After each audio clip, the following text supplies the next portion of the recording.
Dear student, welcome to all. जैसा कि आप लोग जानते हैं कि हम लोग क्लास 9th की बायोलॉजी पढ़ रहे हैं और उसमें जो आज की टॉपिक है वो है साइटोप्लाज्म। इसके पहले हम लोगों ने क्या पढ़ लिया था, जैसा कि हमने पहले एक वीडियो में आपको बताया था कि सेल के 3 पार्ट में बांटा जा सकता है। एक को कहते हैं प्लाज्मा मेम्ब्रेन, दूसरे को कहते हैं न्यूक्लियस और तीसरे का सेगमेंट जो होता है वो होता है आपका साइटोप्लाज्म। तो सेल मेम्ब्रेन ऑलरेडी हम लोगों ने प्लाज्मा मेम्ब्रेन को पढ़ लिया है। ठीक, plasma membrane single and Nicholson का मॉडल पढ़ लिया है, वो कैसे बनता है, उसका फीचर क्या होता है, फंक्शन क्या होता है, सब कुछ पढ़ लिया है। संडे को आपकी स्पेशल क्लास है और संडे की स्पेशल क्लास में आप मास्टर वीडियो करेंगे पूरे चैप्टर का। एक ही चैप्टर पूरे एक ही वीडियो में पूरा चैप्टर आप पढ़ने वाले हैं। 2 से 3 घंटे का आपको वीडियो होगा और मुझे उम्मीद है कि आप पूरा वीडियो ज़रूर देखेंगे। अगर आप एक बार में नहीं देख सकते तो उसे उसी पे रोक रोक के आप 2-3 बार में देख लेंगे, जिससे क्या होगा कि उससे आपको पूरे चैप्टर की समझ विकसित हो जाएगी और फिर आप अपने इस क्लास को भी अपना देख लेंगे तो आपको पूरा इसके बारे में जो भी डाउट्स हैं, जो भी चीज़ें वो ख़त्म हो जाएंगी। क्लियर? तो फिर आपको बाद में जब हाई स्कूल के कोर्स थोड़ा सा एवरेज पे आ जाएगा तब फिर आपके छोटे छोटे सेगमेंट के कोर्स कराए जाएंगे। तो आप इस बात को समझ पा रहे होंगे। थोड़ी सी टाइमिंग की प्रॉब्लम है और उसके लिए ऐसे काम किए जा रहे हैं। तो यहाँ पे हम आ जाए साइटोप्लाज्म में। जैसा कि मैंने आपको बताया था कि सपोज करिए कि एक सेल है, सेल के सेंटर में एकदम पाया जाता है न्यूक्लियस। और न्यूक्लियस जैसा कि हमने कल डिस्कस किया था कि न्यूक्लियस के अंदर ये न्यूक्लियस है, न्यूक्लियस के अंदर अनबाउंड मतलब जो मेम्ब्रेन से बाउंड नहीं होता उसे न्यूक्लियोलस कहते हैं। यानी न्यूक्लियस के अंदर भी एक ऑर्गेनेल पाया जाता है जिसका नाम न्यूक्लियस है, और न्यूक्लियस के अंदर एक चीज़ और पाई जाती है जिसका नाम क्या होता है, क्रोमेटिन फाइबर होता है। ठीक है, तो क्रोमेटिन थ्रेड भी पाया जाता है। तो ये न्यूक्लियस के बारे में कल हम लोगों ने एक वीडियो में डिस्कस किया था। तो यहाँ पे फिर आ जाते हैं, ये है सेल, ये है न्यूक्लियस, और न्यूक्लियस के बीच में ये न्यूक्लियस रहा, ये सेल मेम्ब्रेन रही। तो इसके बारे में तो हम लोग प्लाज्मा मेम्ब्रेन या सेल मेम्ब्रेन कहते हैं, ऑलरेडी पढ़ लिया है। इसे न्यूक्लियस के बारे में हम लोगों ने पढ़ लिया। इसी के बीच में, इसी के सेंटर में एक पार्ट पाया जाता है जिसे हम लोग कहते हैं साइटोप्लाज्म, और उसी साइटोप्लाज्म को अब हम लोग डिस्कस करेंगे। हालांकि साइटोप्लाज्म के साथ साथ भी इसमें बहुत सारे ऑर्गेनेल पाए जाते हैं, तो उन लोगों को भी पढ़ेंगे, जैसे माइटोकॉन्ड्रिया है, लाइसोसोम है, राइबोसोम है, ठीक है, एंडोप्लाज्मिक रेटिकुलम है। सबको एक एक करके डिस्कस करते हैं। तो सबको हम लोग चलिए देखते हैं, साइटोप्लाज्म से स्टार्ट करते हैं और आई होप कि आपको सब कुछ समझ में आने वाला है। और जब आप डिस्क्रिप्टिव वीडियो देखेंगे, यानी डिस्क्रिप्टिव वीडियो जो मास्टर वीडियो कल आपको मिलेगा, तो उसमें आपको ऑलरेडी डायग्राम से आप सब कुछ समझेंगे, सब कुछ आपको बड़े इजीली समझ में आ जाएगा। तो देखते हैं, nature and occurrence. The part of the cell which occurs between the plasma membrane and nuclear envelope is called cytoplasm. कह रहा है कि वह पार्ट जो कहाँ से पाया जाता है, प्लाज्मा मेम्ब्रेन और न्यूक्लियर इन्वेलप, यानी कि प्लाज्मा मेम्ब्रेन और न्यूक्लियर इन्वेलप के बीच में पाया जाता है, उसी पार्ट को हम लोग क्या कहते हैं, तो उसी पार्ट को हम लोग कहते हैं साइटोप्लाज्म। ये रहा न्यूक्लियस, न्यूक्लियस के अंदर कई जो ऊपर की मेम्ब्रेन होती है उसे न्यूक्लियर इन्वेलप कहते हैं। तो न्यूक्लियर इन्वेलप और प्लाज्मा मेम्ब्रेन के बीच का जो पार्ट बनता है और जो फ्लूइड से भरा होता है, उसी फ्लूइड को क्या कहा जाता है, साइटोप्लाज्म कहा जाता है।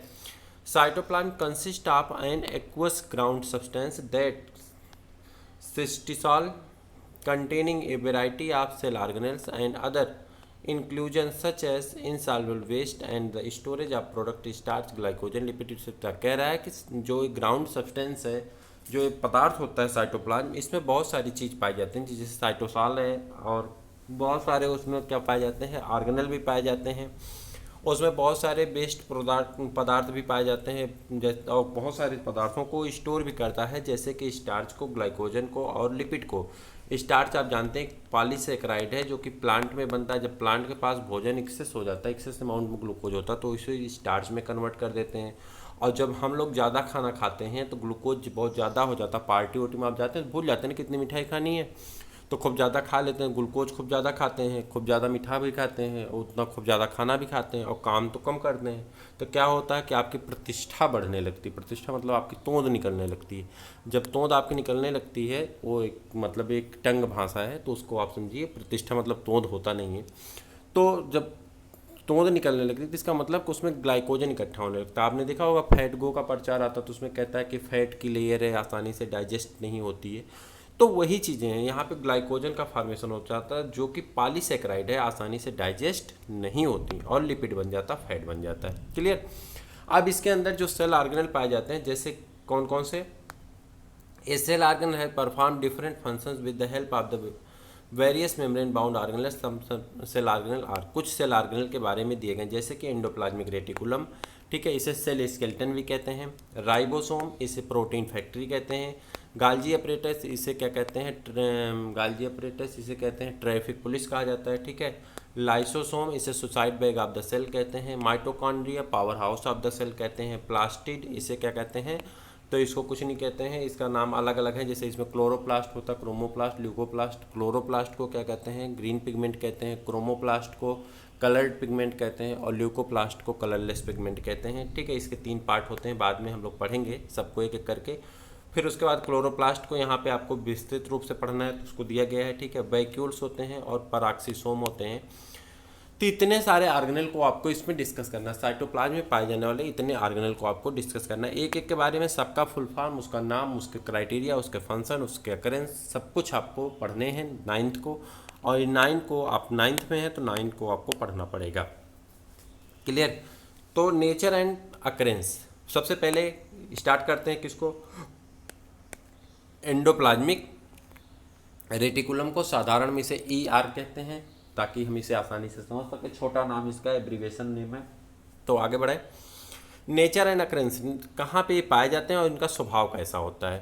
तो इनसाइड द सेल, इस सेल के अंदर पाए जाते हैं। देयर एग्जिस्ट इन मेम्ब्रेनुअस नेटवर्क, कह रहा है कि मेम्ब्रेन के नेटवर्क के रूप में फैले होते हैं। Enclosing the fluid filled lumen which almost fill with the intercellular cavity, कह रहा है कि कैविटी को फिल करने का काम करते हैं। It is called endoplasmic reticulum, इसी को हम लोग क्या कहते हैं, एंडोप्लाज्मिक रेटिकुलम कहते हैं।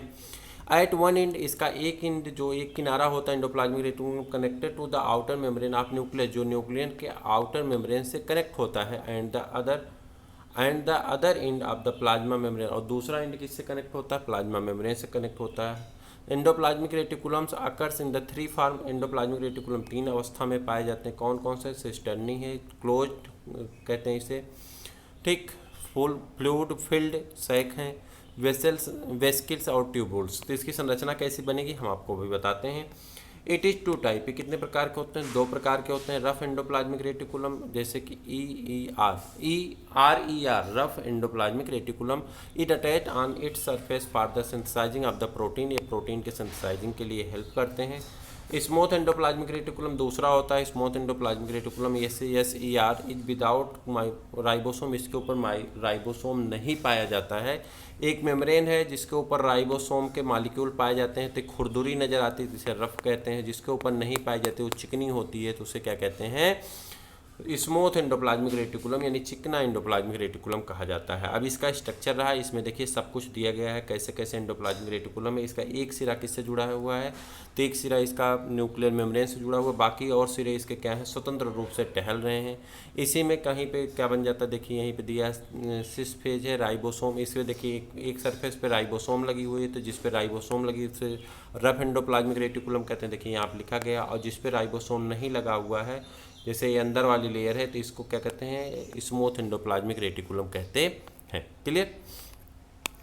फंक्शन इसका क्या होता है, तो इसका फंक्शन होता है, it form supporting skeleton framework of the cell, यह सेल को एक फ्रेम प्रदान करता है, एक सपोर्ट प्रदान करता है, जिसके ऊपर सेल का फॉर्मेशन होता है और सेल की एक संरचना बन जाती है। अगर जैसे आपके पास आपकी हड्डियां निकाल ली जाएं आपकी बॉडी से, तो आपकी बॉडी में कुछ बचेगा नहीं, आप सिर्फ मांस का लथड़ा बचेगा और सभी का इकट्ठा हो जाएगा ज़मीन पे, तो फिर आपकी बॉडी पहचान में नहीं आएगी। तो मांस क्या करती है, आपके बॉडी का एक स्ट्रक्चर बनाती है, एक स्केलेटन बना देती है। जैसे कि आपने पढ़ा होगा कि हर एक व्यक्ति में, जो बायोलॉजी में, कि सभी ह्यूमन बीइंग में 206 बोन पाई जाती है, लेकिन उसके बावजूद किसी की कद छोटी होती है, किसी की कद बड़ी होती है, कोई मोटा होता है, कोई पतला होता है, कोई टेढ़ा होता है, कोई ठीक है जिगजैग रहता है। तो इन बॉडी जो होती है, इनका मार्फोलॉजी ऐसे कैसे होती है, हड्डियों के टेढ़ होने की वजह से हो जाता है, कभी कभी ज़्यादा फैट डिपॉजिट होने की वजह से हो जाता है, कभी कभी कम फैट होने की वजह से हो जाता है। तो पता चला कि आप में खूब फैट आ गया, आप खूब मोटे ताजे हो गए, तो आपका मुंह पूरा भरा है, गोल सा हो गया। और आप जब पता चला कि आपकी बॉडी में फैट ख़त्म हो गया, आपकी बॉडी में मसल्स घटने लगी, तो आपका मुंह चुचक गया, ठीक, जैसे दादी नानी का वैसे हो गया। तो नाना दादा, ठीक है, झगड़ा मत करिए, तो दादी नानी नाना दादा जैसा होगा। क्यों ऐसा इसलिए हो गया, क्योंकि आपके अंदर फैट डिपॉजिट होना कम हो गए, आपकी शरीर अब एजिंग में चली गई, बुढ़ापा आ गया।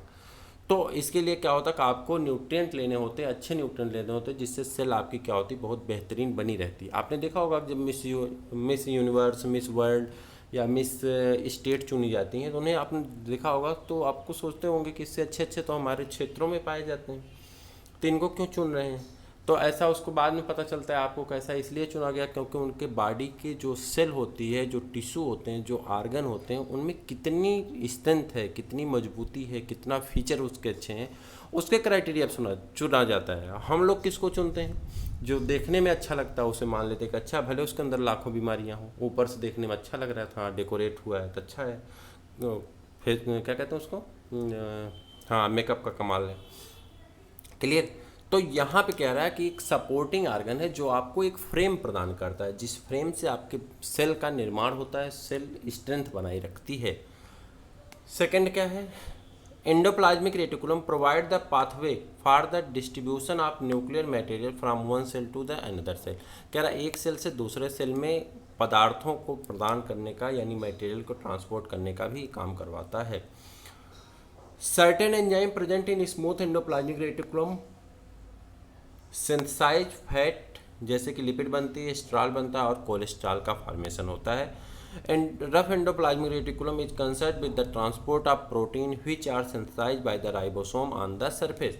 कह रहा है यह राइबोसोम की सिंथेसिस करने के लिए जरूरी होता है। आगे बढ़ जाते हैं।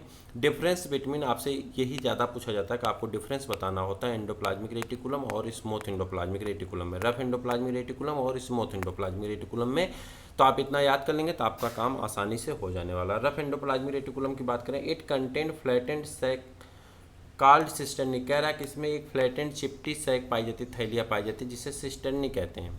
It is mainly form in vesicle and tubules. कह रहा है ये ट्यूब्यूल की बनी होती हैं, यानी ट्यूब जैसी संरचना पाई जाती है।